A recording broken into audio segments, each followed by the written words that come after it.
Yeah, thank you. Essentially, I'm going to add one dimension to what you were presenting, Shoran, which is really the organizational dimension. When you speak about capabilities and so on, you kind of jump directly from the macro picture to almost the individual incentives and human resource development and human resource creation and so on. And I'm kind of working at the intermediate level here.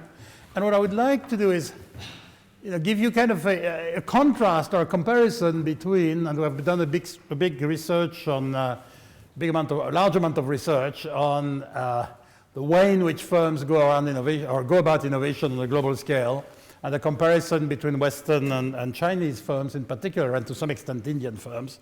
So what I would like to do is contrast the paths taken by Western companies and the paths I see emerging and taken by some leading companies in mostly China and India, and talk a little bit about what are some of the underlying differences and some of the underlying differences in capability and organization in particular. Now, sorry, I was trying to improve the graph and I was not very successful this morning. But if we look at the traditional path of Western companies, they've essentially been innovators at home and projectors of knowledge to the rest of the world. And sometimes it just happened. It happened that the Philips brothers were born in Eindhoven in Holland, and therefore Philips was born in Eindhoven too. It was home-centric, ethnocentric, taking the innovation to other countries.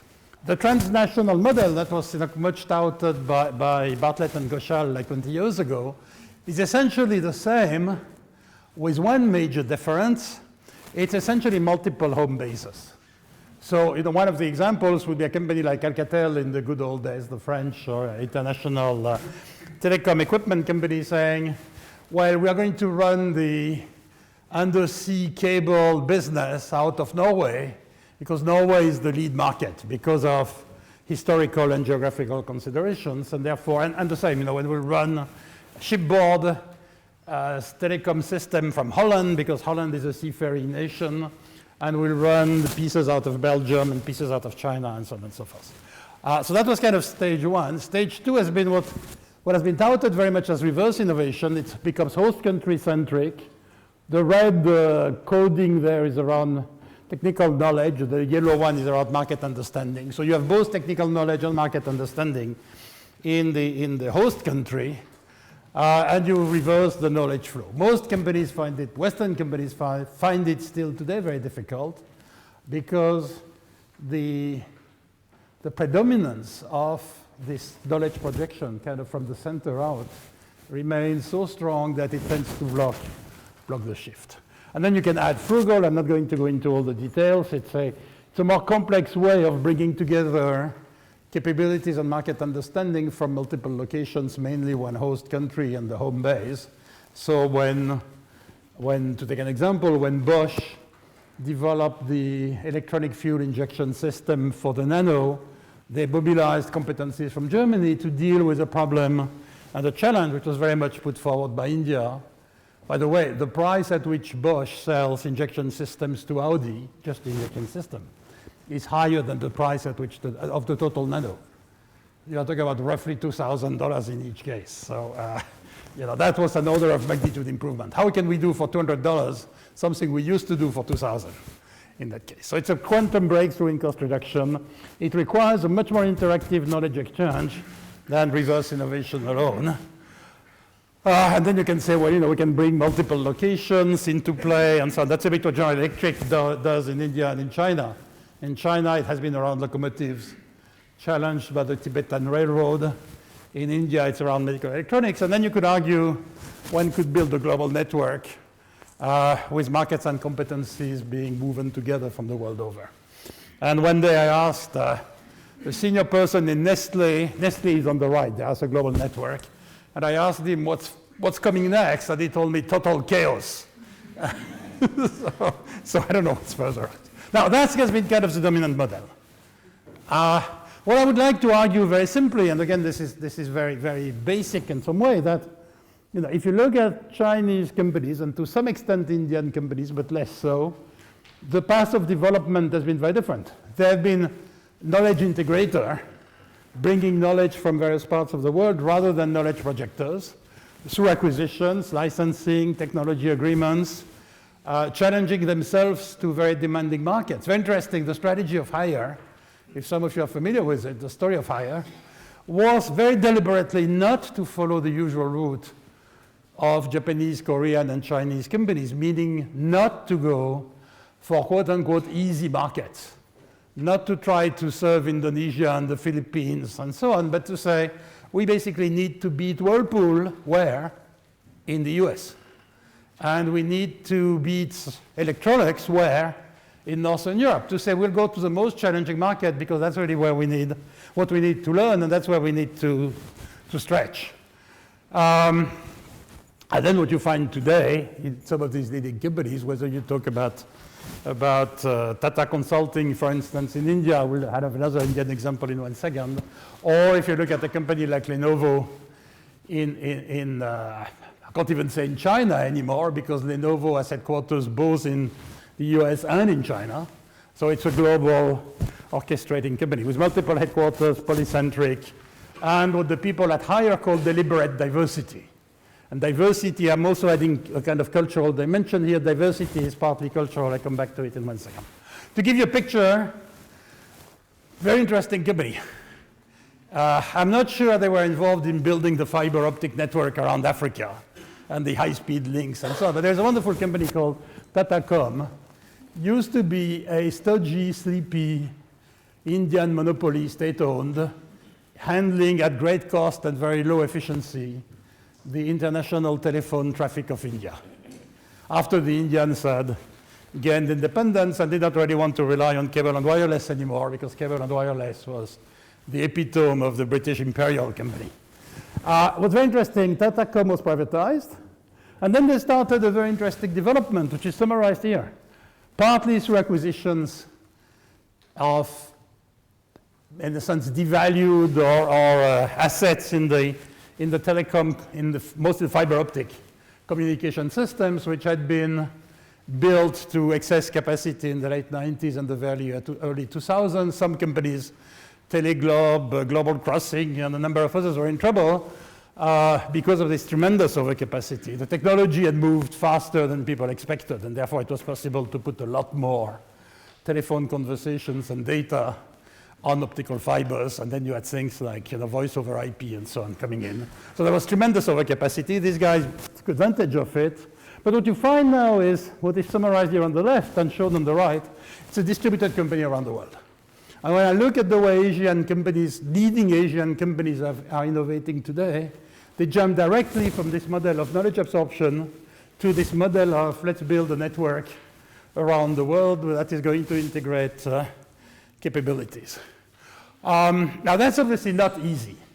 It's not easy because the more dispersed the knowledge, the less easily you can bring it together, in particular if the knowledge is complex. Now what do we mean by complex? We mean tacit plus context dependent. The two don't necessarily go together, but they may. Riding a bicycle is tacit, but it's not context dependent. People ride bicycles all around the world more or less in the same way. Reading the Bible is not tacit, but it's very context dependent. Depending on whether you believe in God and in which God, and in which variety of which God, you will read the Bible very differently, although it's the same text. Even if you read it in different languages, assuming the translation is not too bad, you're essentially reading the same thing. So it's not tacit, but it's very highly context dependent. What we find is and I'm just putting some examples here, is when companies are when the knowledge is very complex, everything has to be in the same place. Shiseido, a Japanese cosmetics company, when they entered or what they developed in the fragrance business, had to locate everything in France. When the knowledge is very explicit, then nothing has to be in the same place. There is a wonderful company called Topcoder, which is essentially an e-marketplace for software module development, where what they do is they place on the net calls for bids for software module development, and essentially moonlighting engineers from all over the world bid for it. Okay, let me move on. typical assumption has been this. You cannot be operating at on the upper side of the curve. Now, I'm not going to go into this. We wrote a book, which came out a few months ago, saying you need not to be too ambitious. We call the footprint, the number of places and locations involved. Don't try to bring everyone in the world to participate in the innovation process. On average, we found that empirically, 3 to 4 places was about optimal in most cases. Optimized communication, optimized collaboration, and therefore there is a hope to move, let's say, the efficiency frontier a little bit toward handling more complex knowledge at a distance from a greater number of places. Now, there is an interesting question there to say, is there a built-in advantage for Asian companies to do this? And my tentative answer is probably yes. Why? One, because Asian companies come from context-rich cultures and they have a wider learning scope. They are more used to deal with this complex knowledge reality than Western companies. I saw that many years ago in the case of Japanese alliances with American or European companies. The Japanese just had a wider angle and a deeper learning capability. So more ability to integrate new knowledge which is not prepackaged for you and which is of this tacit context-dependent variety.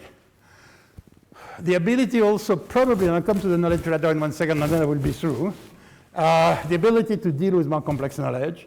There is a study that I had some role in shaping, which was actually performed by the Booz company and Siebes in China, where the idea was, or the conclusion was to say Chinese companies are actually better at becoming need seekers. In other words, identifying new latent unserved needs rather than just serve existing markets. Very high, coming back to incentives, what we would call in America very high-powered incentives. If you look at the way higher managers' teams or Lenovo works around managerial commitment, you find examples of this, and then deliberate diversity.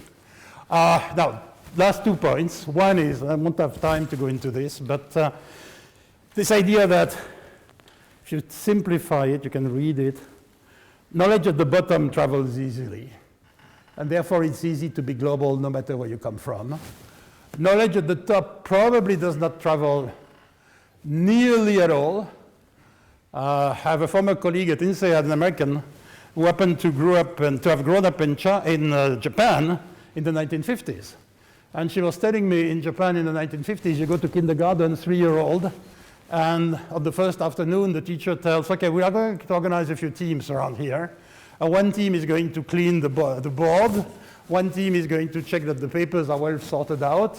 One team is going to make sure the windows are locked, and so on and so forth. And by the way, team leaders, each team need to appoint a team leader, and team leaders, please tell your parent that you need to come half an hour early tomorrow morning because we'll have a team leader meeting to control the quality of the work. Now, how is this? What is this? That's called Kaizen in managerial parlance.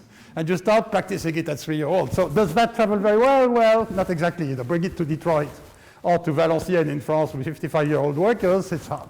And then one last point that we found is, I have a Korean student named Hae-jung Hong who has been working on global teams. And she found something very important in a way that, when we look at team diversity, we think about diversity of people. Like, you could look at this rose bunch and as this tulip bunch and say that's diverse. Yes. But then there is also diversity within people. Perhaps this lady who is obviously black may be born in Gabon, raised in Canada, working in the US, having worked in South Africa and in Singapore. She's very multicultural. Same would be true for any member here. The point there is to say, think about the ability, the multicultural ability of people, a bit like hybrid tulips, to bridge across cultures, both in terms of knowledge sharing and in terms of integrating conflicts. And that, I think, is one main advantage where the Indians, for instance, have an advantage because they are typically already multicultural, because India is a multicultural place. The Chinese may have a disadvantage.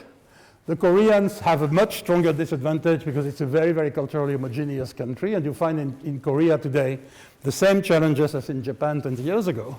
So it's both a constraint and a limit. The cultural makeup of the executives and the professionals within the organization. Thank you.